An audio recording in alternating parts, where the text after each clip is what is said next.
Équipe, salam alaikum, exclusivité à Mero. Ça fait bien longtemps que tu stage coach où j'essaye de faire une interview avec vous. étiez avec un air sérieux. ماشي ديسپونيبل سمح لحتك خوفتك ما كانش كنت نشوف مع لي جوار اي تو لا فان تاع ستاج راح نعطوك كيلكو كيستيون شفنا يافي بوكو دو سيرينيتي اسكو لاطونت تاعك كانت يافي اون بون رياكسيون تاع الجروب Bon, déjà la première chose, tu as respecté aussi notre travail parce que tu as vu qu'on était occupé, qu'on était sérieux et tu as choisi le bon moment, alhamdoulilah, pour faire cette interview. Donc ça, je te remercie pour ça. Non, le stage s'est terminé. Donc aujourd'hui, il y a quelques 30 minutes, on a fait la réunion de clôture de stage. Le stage s'est très très bien passé. Je suis très très content de l'investissement des joueurs, de l'engagement des joueurs. Je ne sais pas si tu te rappelles, Miro, au mois de novembre. Au mois de novembre, on a fait un stage à Ishra. Tu te rappelles le résultat du stage? 8 blessés. Ce stage-là, on n'a pas eu de blessés, alhamdoulilah. Le rythme était soutenu et les joueurs étaient prêts mentalement et physiquement. Même il y avait des joueurs qui ne figuraient pas sur la liste première, il y avait des blessés. Et le malheur des uns, comme on dit, fait le bonheur des autres. Ils ont réintégré le groupe, ils ont été convoqués. Donc la liste finale n'a pas été encore divulguée. Mais c'est une satisfaction. Il y avait un Tariq Hamdani, il y avait Hamza Marahi. Bien sûr. Déjà, la première chose, l'équipe nationale n'appartient à personne. C'est pas parce qu'on a été champion arabe l'été dernier que les joueurs qui ont fait partie de cette sélection ont une place garantie. C'est-à-dire que chaque fois qu'on fait un stage de préparation, tout le monde repart sur la ligne de départ de zéro. Bien sûr, on ne va pas se mentir, il va y avoir des cadres, Inch'Allah. J'espère qu'il y aura des cadres de l'équipe nationale, mais pour être un cadre de l'équipe nationale, il faudra vraiment donner des garanties dans le temps et non pas sur un stage ou une compétition. C'est en train de se dessiner, il commence à y avoir des cadres, mais même les cadres ils sont challengés à chaque fois qu'on fera un stage. Et tu as parlé, c'est intéressant, tu m'as parlé de Ramzi Mrahi, on a parlé aussi de Tariq Hamdani qui n'était pas prévu dans la liste. Par contre, ils étaient dans la liste réserve. D'accord, donc quand il y a eu des blessés, on les a appelés. C'est pas facile de sélectionner 20 joueurs. Si on peut sélectionner 50, c'est beaucoup plus facile. 20, c'est pas facile. Quand on va devoir en sélectionner 12, c'est encore moins facile. Mais c'est très positif pour l'équipe nationale, mais aussi pour le basket algérien, de savoir qu'il y a des joueurs qui ne sont pas sélectionnés dès le départ, mais qui intègrent le stage et qui peuvent faire partie de l'équipe qui va partir sur le deuxième bloc. D'accord. C'est quoi les critères de sélection pour Ali Bouziane et son staff, si on peut... C'est une excellente question. Les statistiques ne sont pas le seul critère de sélection. Loin de là. Loin de là. Sinon, tout le monde peut être entraîneur de l'équipe nationale, t'imagines bien. Non, déjà, il y a les valeurs. Ce qui est important, c'est déjà le talent. On ne va pas se mentir, il faut du talent, il faut un minimum de talent. Mais le talent, c'est pas suffisant. Il faut un état d'esprit qui corresponde à la manière dont on veut évoluer dans l'équipe nationale. Il ne faut pas oublier que l'équipe nationale fait quand même l'image de l'Algérie. Quand on est en stage ici à Ishra par exemple, mais aussi quand on va partir à l'étranger. Donc il y a aussi l'état d'esprit, il y a l'état d'esprit qui est important. Ensuite il y a les complémentarités entre joueurs. Comme je disais tout à l'heure à la réunion de fin de stage, mon but n'est pas de prendre les 12 meilleurs joueurs de l'Algérie. Bien qu'il faille définir ce que veut dire meilleur joueur. Est-ce que meilleur joueur, ça veut dire le meilleur scoreur? Non. Est-ce que le meilleur joueur veut dire le meilleur rebondeur? Pas forcément. En fait, le meilleur joueur, c'est celui qui est le meilleur dans son rôle. Ça veut dire que on va comparer un joueur qui met 30 points par match en championnat d'Algérie, qui n'est pas pris en équipe nationale, et on va prendre un joueur qui met 4 points par match, mais qui pose des très bons écrans, qui court dans les transitions et qui prend des rebonds par exemple. Tu vois, lui va être pris. On va dire, mais c'est pas logique, il n'a pas des bonnes stats. Non, pour faire une équipe, il faut de la complémentarité. Il faut une équipe qui soit bien équilibrée entre les postes de jeu, entre les profils de joueurs, entre les expertises de chacun. Voilà. Et moi, mon but sélectionneur, c'est pas de prendre la feuille de stats, dire ok, je prends les 10 meilleurs scoreurs ou les 10 meilleurs rebondeurs. Non, je dois prendre des scoreurs, je dois prendre des joueurs qui ne scorent pas parce qu'il n'y a qu'un ballon pour 5. Tu vois, et c'est ça c'est la partie la plus difficile pour le sélectionneur. Et aussi, on voit qu'il y a une image de marque ou une philosophie qui commence à naître dans cette équipe nationale. Du coup, il vous faut des joueurs qui font partie de la philosophie, comment vous vous projetez vers l'avenir, parce qu'après le titre arabe, nous tous, en tant qu'Algériens, on aimerait bien voir l'équipe nationale algérienne retrouver une place à l'échelle africaine. On en est loin, mais c'est l'objectif à long terme. Mais avant d'arriver à cet objectif, il y a des étapes intermédiaires, il y a un process à suivre. Il faut être patient. Aujourd'hui, on est dans la construction du projet et tu m'as parlé d'identité.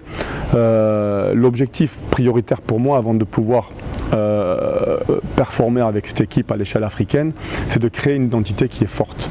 Et je pense que cette identité, on est en train de la créer doucement. On a commencé à la créer l'été dernier au championnat arabe. Disons que, allez, en 2 mots, j'aimerais qu'on ait un style de jeu généreux et rythmé. Généreux dans l'effort, généreux dans le partage du ballon, dans le partage, ça peut être la communication, c'est du partage, mais en tout cas on veut du partage.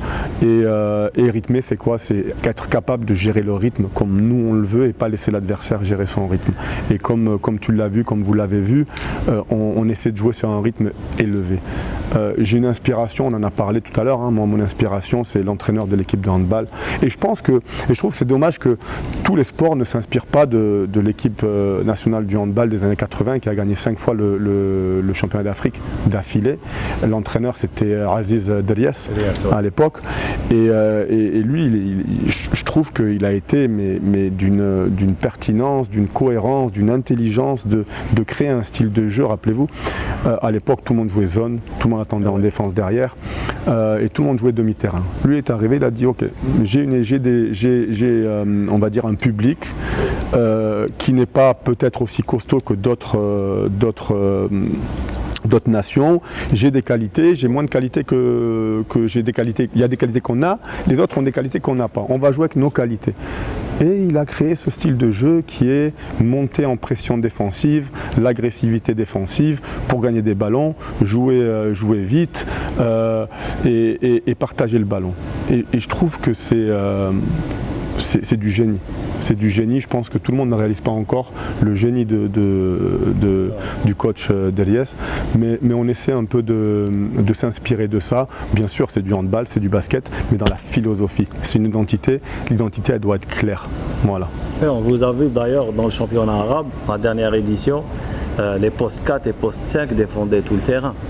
On a vu un Sami Aouis défendre tout le terrain, c'est rare dans notre championnat. Si on joue, l'objectif, on a dit tout à l'heure, c'est le championnat d'Afrique, d'accord. Donc nous, on est en train de préparer tout ce qu'on fait actuellement. On le fait pas pour préparer le championnat arabe ou préparer autre chose. On le prépare. Tout ce qu'on fait, c'est pour préparer l'avenir et, Inch'Allah, le championnat d'Afrique. Donc on va jouer en championnat d'Afrique. Certaines équipes, le Sénégal, le Cameroun, ils ont des gabarits incroyables que nous, on n'a pas. Ces équipes-là ont des joueurs qui jouent en NBA. Toutes les équipes africaines, maintenant, la plupart ont des équipes qui jouent en Euroleague ou en NBA. Nous, ce n'est pas notre cas. On n'en a pas. Donc, il faut qu'on se trouve un talent, nous. Et notre talent, ça doit être la générosité, le rythme, le partage, tu vois. Et on doit trouver un talent collectif. Et on doit faire les choses ensemble. Et donc, si on monte tout le temps, on monte tous ensemble. Le 5, le 4, on monte ensemble.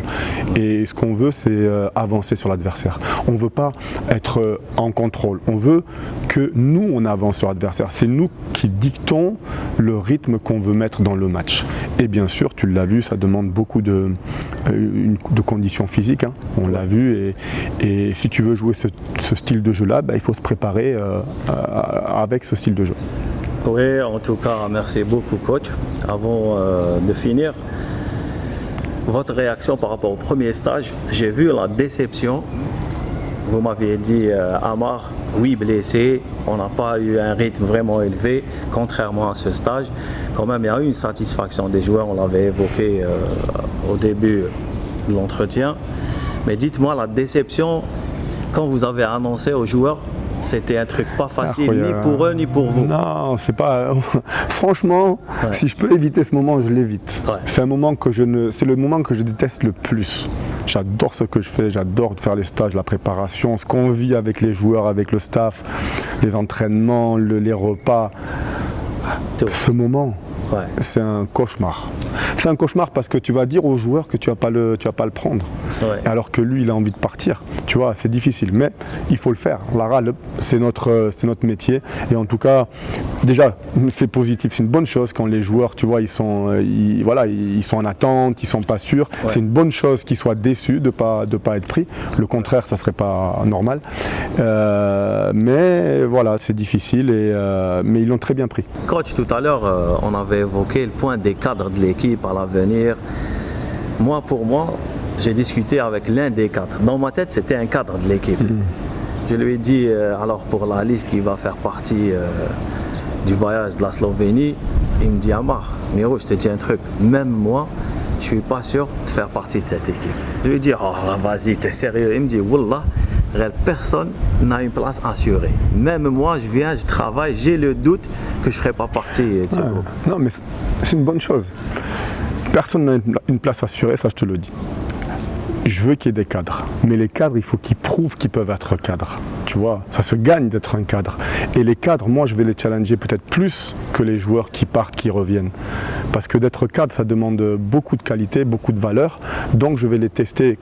Parce que c'est eux qui vont véhiculer le message ou l'identité ou la philosophie qu'on veut véhiculer au sein de l'équipe nationale. Donc je me dois d'être encore plus exigeant avec eux, tu vois. Et ce qui est bien, c'est que si on peut commencer à parler de cadre, c'est que les joueurs qui commencent à avoir de la continuité avec l'équipe nationale, ils acceptent d'être challengés constamment. Et c'est ce qui fait qu'ils auront ce statut de cadre. Mais bien sûr, encore une fois, quand on commence la préparation, on commence tous sur la même ligne de départ. Oui, je vous ai vu, j'ai vu le comportement. D'ailleurs, ils m'ont dit, on est tous sur le même pied d'égalité. Ils corrigent tout le monde de la même façon, de la même manière. Ils ne laissent aucun détail passer avec n'importe quel joueur. Il n'y a pas de différence. Et c'est ce qui donne qu'aujourd'hui, il y a une transparence où les joueurs, je les ai vus, même ceux qui n'étaient pas sélectionnés, qui ne vont pas poursuivre l'aventure avec vous, ils vont arrêter aujourd'hui.